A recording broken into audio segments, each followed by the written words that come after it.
First, we have platoon headquarters. Platoon headquarters, cut! Then number 1 section. Number 1 section, cut!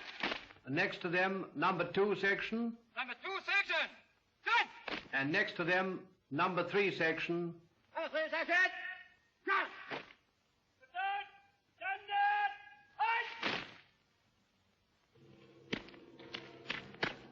I am the platoon commander. I am armed with a pistol and 12 rounds of .38 ammunition. I also carry binoculars, compass, whistle, watch, message pad and pencil, field service pocketbook, and map. When required, I also have a very light pistol with the requisite number of cartridges, signal or otherwise.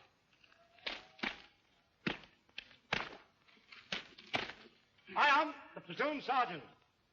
I am armed with rifle, bayonet, and 50 rounds of SAA in pouch equipment. I also carry binoculars, map, compass, and whistle. I assist the platoon commander in commanding the platoon. I take over the platoon in his absence. I am the platoon commander's servant. I am armed with rifle, bayonet, and 50 rounds of SAA in pouch equipment. I am the platoon runner. I am armed with rifle, bayonet, and 50 rounds of SAA in pouch equipment. I have a bicycle. I'm under the direct orders of my platoon commander. We are the mortar detachment. We are both armed with rifle, bayonet, and 50 rounds of SAA in pouch equipment. I carry the 2-inch mortar. We both carry a number of bombs, smoke, and HE in utility pouches. A number of signal bombs may also be carried. Next to them is number 1 section, ready for movement. I am the section commander of number 1 section, who are armed and equipped in the normal way for movement. I am armed with a Thompson submachine gun and ammunition. I also carry a monocular. My job is to lead the section, control and direct its fire in action. I am the fire of the gun. I carry the gun. Wallet, 50 rounds of SAA, 3 magazines for the gun. My rifle is in the gun chest on the platoon throat. I fire and maintain the gun in action. We are numbers 2 and 3 in the section. We are armed with rifle and bayonet, 50 rounds of SAA, and 3 magazines Mark 7 for the gun. Both of us carry a pair of utility pouches. Our principal duty, under all circumstances, is keep the gun supplied with ammunition.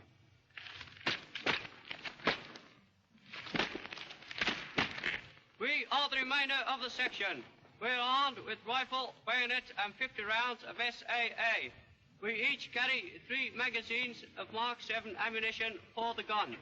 Our duties are ammunition carriers, scouting, and protective duties, and to act as riflemen when called upon. Hand grenades are carried by us when ordered. Next, number 2 section, ready for defense. I am the section commander of number 2 section. We are armed and equipped for movement as number 1 section. When in defense, the sections have the following additional items of kit: spare barrel, tripod, magazine filler and 1 magazine, extra SAA as ordered by the platoon commander, picks and shovels and matchet as required, 3 pairs of utility pouches. And then number 3 section for movement with the anti-tank rifle in their possession. I am number 3 section commander. The platoon commander in his orders have duty in number 3 section to carry the anti-tank rifle. Therefore, 2 men in my section have been ordered to carry out this duty.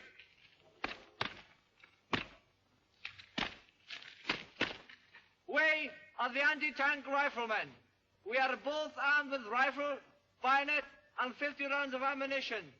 We carry the anti-tank rifle and 40 rounds of anti-tank ammunition in magazine, which are carried in utility pouches. Our Bren magazine have been distributed among other men in the section. My duty is a fire rifle. My companion does observation, controlling, and protective duties, and also carries my rifle when in action. Finally, may I remind you that the strength of the infantry rifle section is 10 men in addition to the NCO. This increase leaves a margin to cover absence, sickness, etc., and should ensure a section going into action with 7 men and the section leader.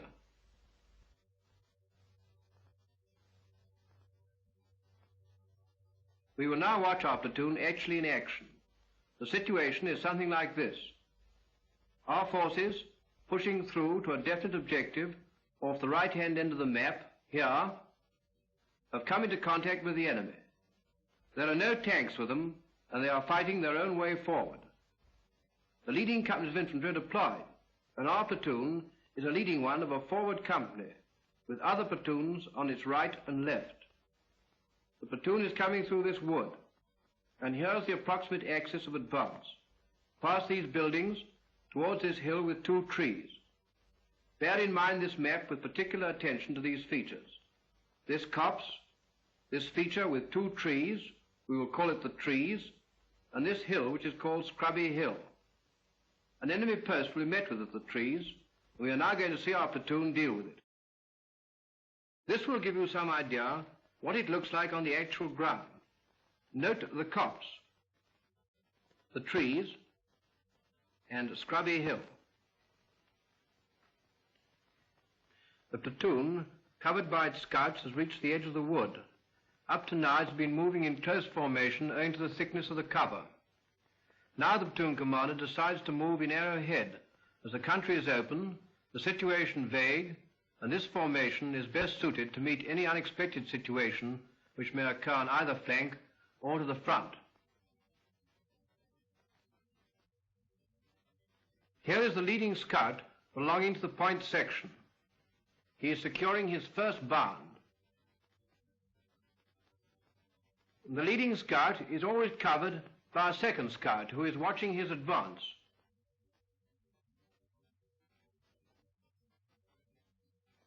The first scout has now established himself on his first bound.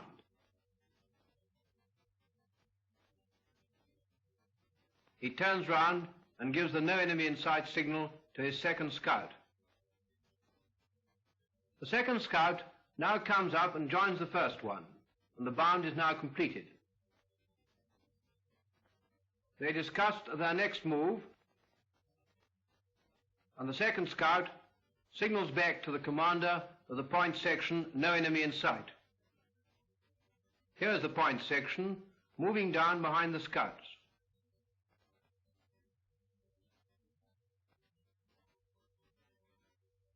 The leading section moves forward, keeping well under cover along the edge of the field.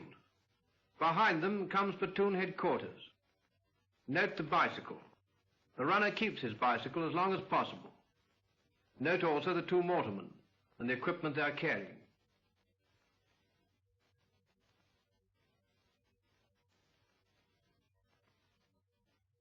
The rear section follows platoon headquarters, thus completing one leg of the arrowhead.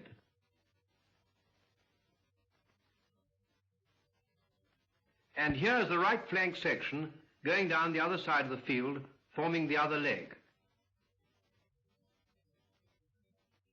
They are moving down the hedge in file, as this formation is best suited to the ground they've got to go over. We will just revert to the map a moment. Here's the first bound secured by the scouts. The platoon is proceeding down either side of the field. 2 sections and platoon headquarters, as we saw, along this hedge. The other section along this hedge. The scouts will now make their next bound, which will include the cottages. Here are the cottages, slightly to the flank of the platoon's line of advance. The leading scout has noticed this and moves off, covered as usual by the second scout, to make a thorough search of the area before signaling his platoon forward. Here we see the scouts moving over close country, working from viewpoint to viewpoint. The distance between viewpoints always varies according to whether the ground is open or close, as it is in the case of these cottages. It is most important that cover of this nature should be thoroughly investigated before the platoon moves forward. You will now see an example of a short viewpoint.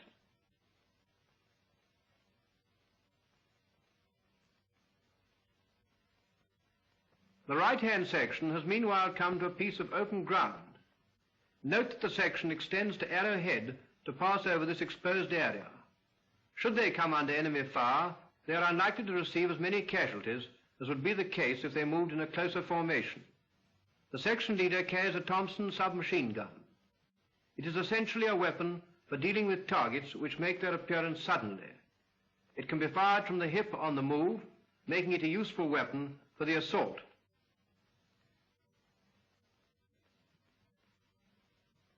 Now let us see exactly where we are on the map. The enemy will remember are here, while the platoon, advancing in arrowhead formation, has reached these points. The right section here, the point section in advance here, and the left section here. The scouts are moving along this line. As the scouts continue their advance, no enemy is seen.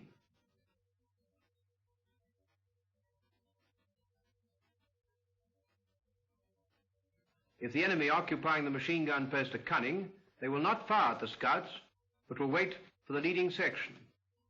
This is what they are doing in this case. They are waiting until they get a sitting shot. It is therefore most important that troops, when coming out into the open, should not be bunched. Otherwise, against a well-trained enemy, casualties are likely to be heavy. The leading section now comes into view following their scouts. Note their change of formation to an open extension after they have come out of the close country. The enemy machine gun now opens fire, and one man is hit. The section at once goes to ground. Here the section gets down at once under cover, and the casualty is pulled in.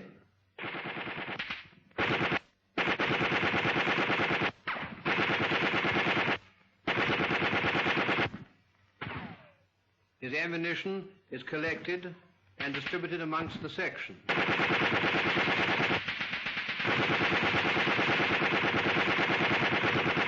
The section commander, meanwhile, cautiously moves off and looks round to spot where the fire is coming from, and also to find a position from which he can get his Bren gun into action. Any movement in this area draws fire.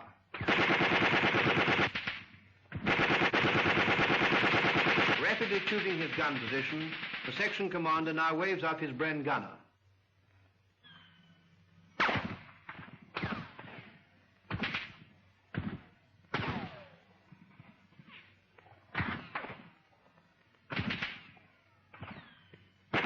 The enemy now have the area under close observation and are firing at anything that moves.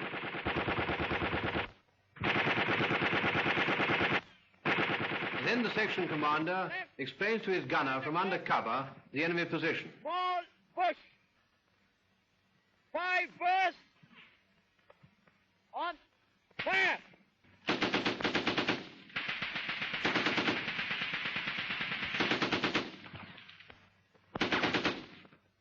The second scout rejoins the section and takes up a position from which he can protect the right flank. This man, looking to the rear, is keeping platoon headquarters under observation. The gun engages the enemy, fed with ammunition by the number 3. You can see him coming into the left of the picture, well under cover.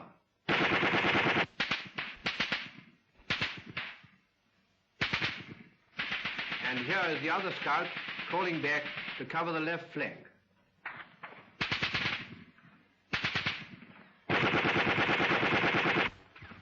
Meanwhile, the platoon commander has come up with his runner.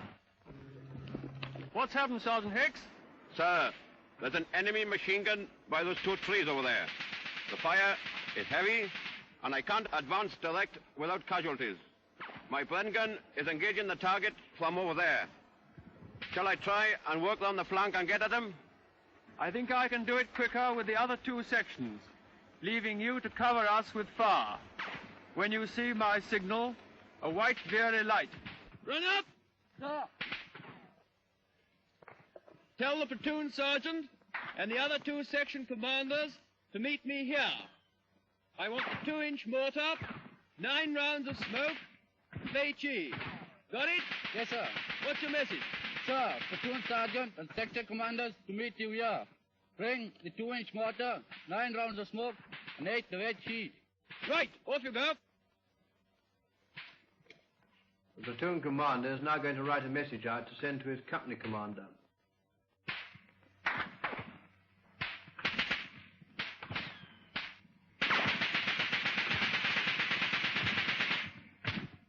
The enemy will note we're still firing any movement in the area.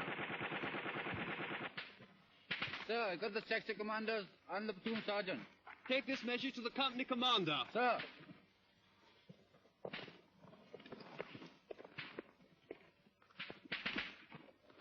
I want you all to take a quick look at the ground. There's an enemy machine gun post to our front, which we're going to attack. You must all look over this bank, one by one, very carefully, as I don't want to draw more fire than's necessary. When you look over, you will see 2 lone trees, about 400 yards away. The enemy post is there. Note to your right, a copse. Take a look, Sergeant Jones. Sir. You see it? Sir. Right.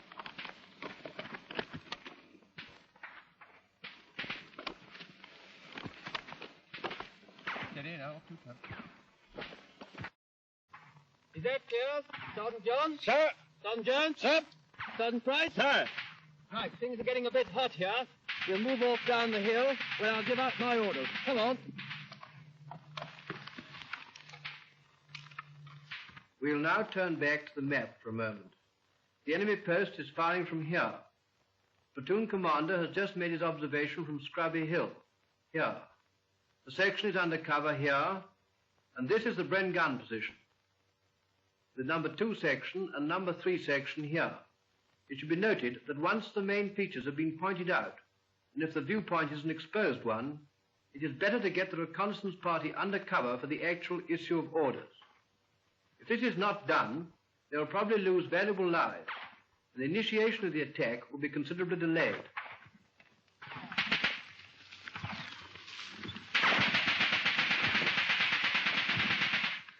I'm now going to give out my orders. So pay attention. An enemy machine gun post has been located at those trees you've just seen. Number 1 platoon will attack and capture the position. Number 2 section and number 3 section will advance through the covered approach afforded by the copse and will attack the position. They will be under my command. Number 1 section will remain where it is and cover the assault with fire. You, Sergeant Jones, will select a position for the 2-inch mortar and will then pass these orders on to number 1 section. When the attacking sections reach the far end of the copse, number 1 section will open rapid fire for 30 seconds, and the 2-inch mortar will put down smoke over the enemy position. Your signal for this is 1 very light, which I shall fire. When the covering fire stops, numbers 2 and 3 sections will go in with the bayonet, on my command. Anti-tank rifle with number 3 section. Sir. On capture of the position, number 1 section will move up, and the platoon will secure the position before resuming the advance. Any questions? Sergeant John? No, sir. Sergeant Price? No, sir. Sergeant Jones? No, sir. Here comes the platoon sergeant, bringing up the 2-inch mortar. He selects a position with a view to good observation and good cover.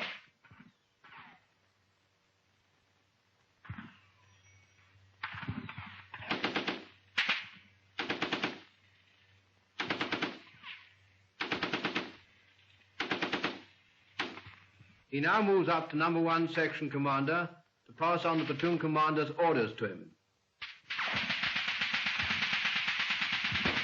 The 2-inch mortar is ranging with HE. HE is used as it does not obscure the target. It is also lethal.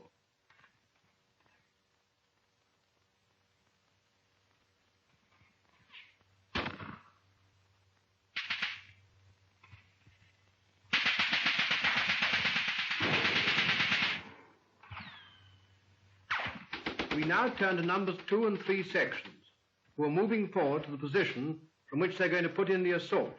That is, from the copse.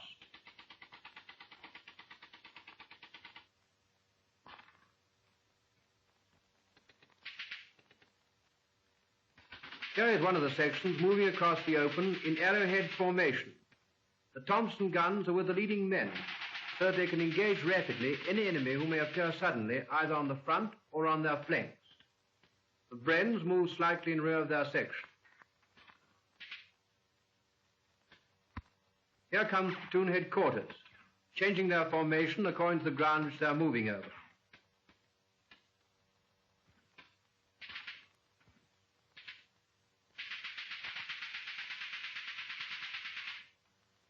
You can see the right-hand section in file moving down the hedge. They have now entered the copse, and their formation has closed up. Control is the governing factor in close country like this, and this formation is the best to give it. The enemy still has his attention fixed on the covering section. He is firing at any movement that he can see.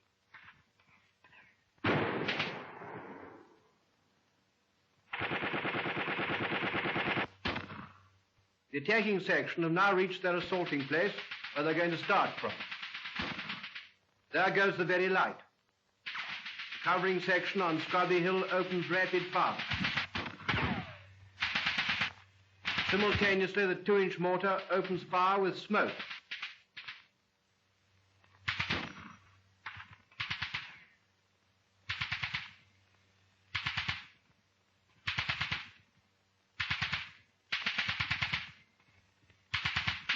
Smoke produced is the result of 2 bombs. You can see that the screen is quite effective. So the position at the moment is like this. Here are sections 2 and 3 ready to go in with the bayonet. Number 1 section giving covering fire here, maintaining its rapid fire. The 2-inch mortar from here is laying down smoke, which is drifting across here. The attacking sections have reached the jumping off place.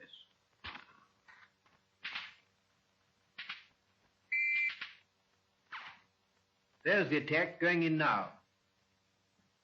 No bunching, as a good extension, enables one to negotiate obstacles more rapidly and obviates heavy casualties. Thompson machine guns are well forward, and the Brens, which cannot really take part in the assault, are following up slightly in rear, ready to cover the reorganization or to come into action should there be any check.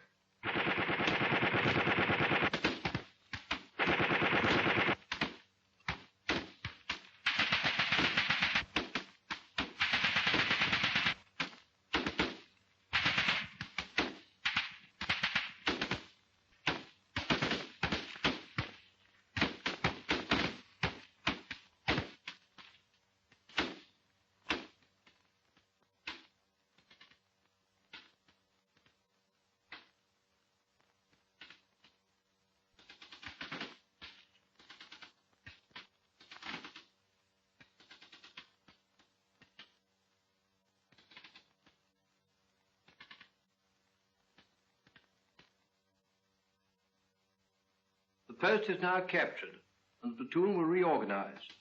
The Brens are pushing forward to cover this reorganization, whilst the anti-tank rifle gets into position to cover the open ground on the left, which appears to afford a possible line of approach for enemy tanks. The platoon commander writes a message to his company commander, which he sends back by his runner, together with the prisoner and identifications of enemy dead and wounded.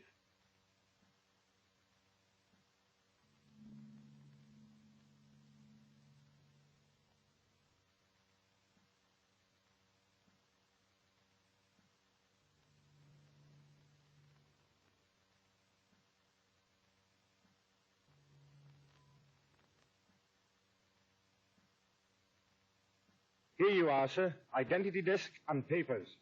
Here, Millet. Take this message, these papers, and the prisoner back to company headquarters. Off you go. What you've just seen is one method employed by a platoon when attacking under support of its own weapon. Every situation must be dealt with in the light of the circumstances and in accordance with the object of the operation. In this case, it might have been possible for the leading section commander to have found a way round, and for the whole platoon to have passed by this locality using the covered approach on the right and to have gone on, leaving it behind. They might even have attacked it from the rear using the same covered approach. Alternatively, the platoon commander, realizing that speed was essential, might have dispensed with orders and led his right and reserve sections through to attack from the flank, leaving the other section to conform. This is a matter of training. The film shows very clearly the drill for staging a quick platoon attack on a small locality. It brings out excellent lessons of how to command, use of ground, cooperation, and the correct application of firepower. Success in this type of operation is based first on a knowledge by all concerned of its object. Secondly, by a quick grasp of the situation by all leaders, followed by a simple plan with clear and brief orders. Finally, success is gained by all ranks, having confidence in themselves and their weapons, coupled with a grim determination by each man to do his job and push on.